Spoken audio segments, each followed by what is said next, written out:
Salam Nusantara, Rahayu untuk seluruh kisah yang ada di Nusantara. Berjumpa lagi dengan Herlando di program Sasana Sastra ya. Hari ini kita bersama rekan-rekan akan melakukan napak tilas di Gunung Penanggungan dan kita akan melewati berbagai macam candi yang ada di sekitar Gunung Penanggungan. Ini kita sekarang posisi ada di desa terakhir, yaitu di Dusun Telogo ya, Kunjorowesi, dengan rekan-rekan kita sesama Sivitas Pecinta Alam dari Kota Malang juga ya. Nah, untuk itu seperti biasa, jangan lupa siapkan kopinya, bakar rokoknya, yuk kita nonton bareng-bareng. Awal perjalanan kami kisah anak semua untuk menuju ke Candi Kerajaan yang terletak kurang lebih 1045 mdpl dengan melewati hutan belantara dan terlihat sangat sejuk, asri, segar dipandang mata.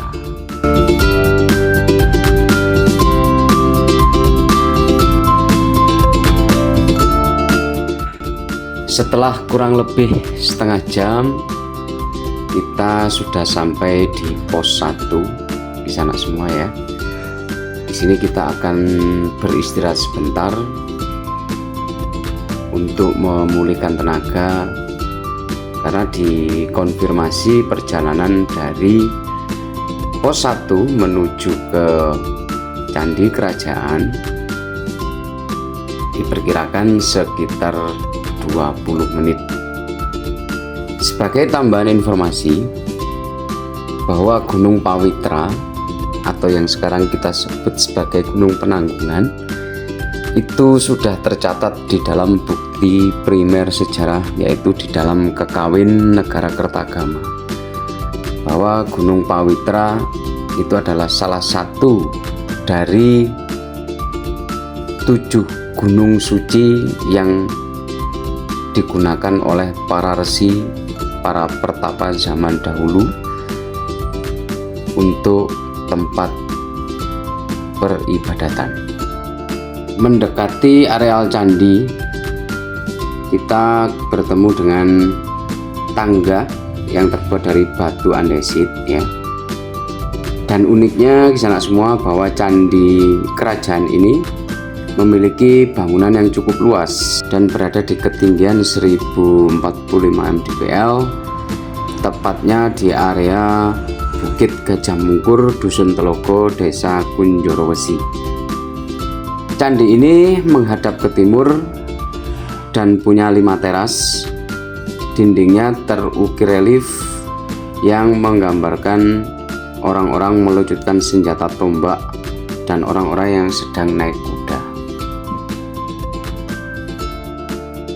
Oke, di sana semua kita sudah sampai di candi pertama ya, yang dinamakan sebagai Candi Kerajaan. Di sini nanti kita akan istirahat sejenak sambil makan siang, dan kemudian saya nanti akan mengeksplor Candi Kerajaan ini ya, karena Candi Kerajaan ini seperti di depan saya ini ada bekas-bekas reruntuhannya juga, dan kemudian juga dibawa ke sana dijadikan satu di sana ya. Nah, tetap stay tune di Sasana Sastra Channel yang membahas sejarah dan budaya Nusantara. Jangan lupa subscribe, like, comment, share, dan tonton ya. Yuk kita akan lanjut mengeksplor candi.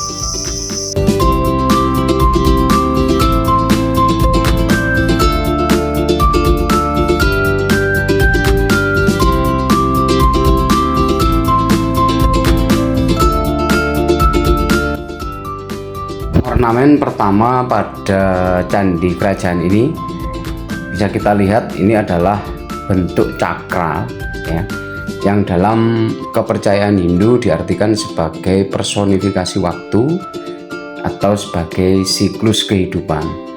Dan yang makna kedua bisa diartikan sebagai pelindung bangunan, terutama bangunan Candi Kerajaan ini dari pengaruh buruk ya.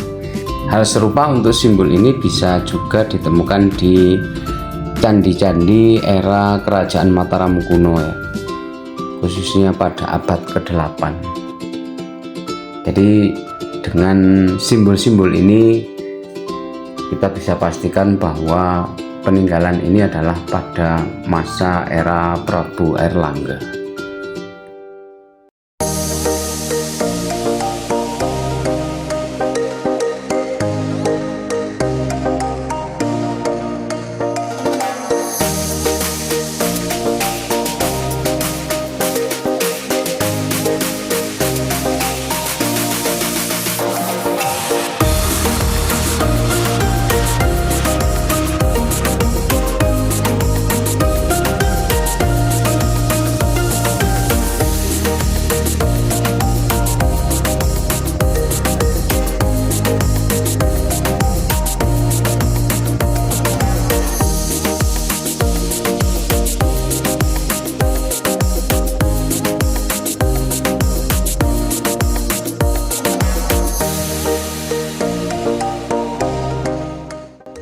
Yang menarik lagi kisah semua ya, bahwa di sini pun kita juga menemukan simbol tapak dara yang seperti tanda plus, dan ini pun juga merupakan simbol ya, simbol dasar atau bentuk sederhana dari swastika, yaitu sebuah lambang religius paling tua yang dikenal manusia.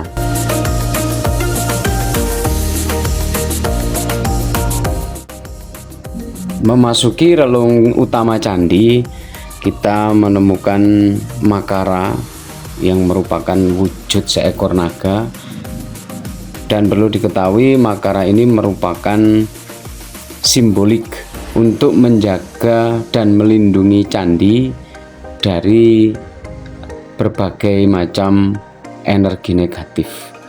Dan makara ini terkadang kita menemukan wujud gajah dan ular ya, dan nanti kita menemukan lagi wujud Ganapati di Candi Gajah.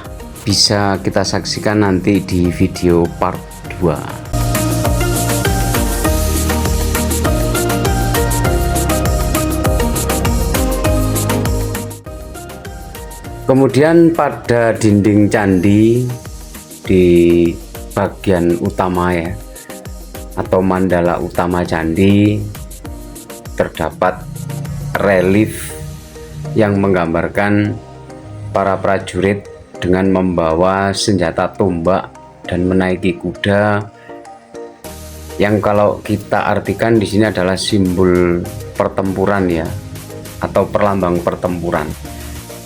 Atau bisa jadi juga ini adalah bentuk pengawalan seorang tokoh penting yang dikawal oleh para prajurit ya. Ini hanya dugaan, karena walaupun reliefnya terlihat jelas, tetapi ada bagian yang terpotong dan akhirnya hanya ditumpuk.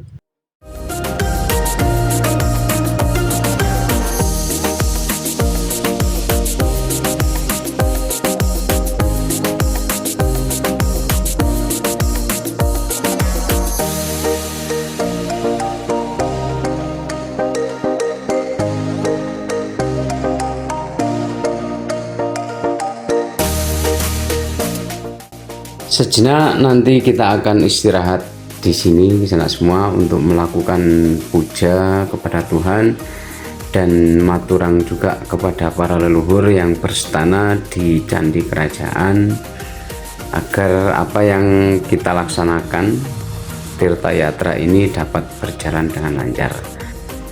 Dan juga nanti sebelum melanjutkan perjalanan, kita akan kembul bujana dulu dengan makan seadanya bersama teman-teman, dan kita akan langsung melanjutkan perjalanan ke candi berikutnya.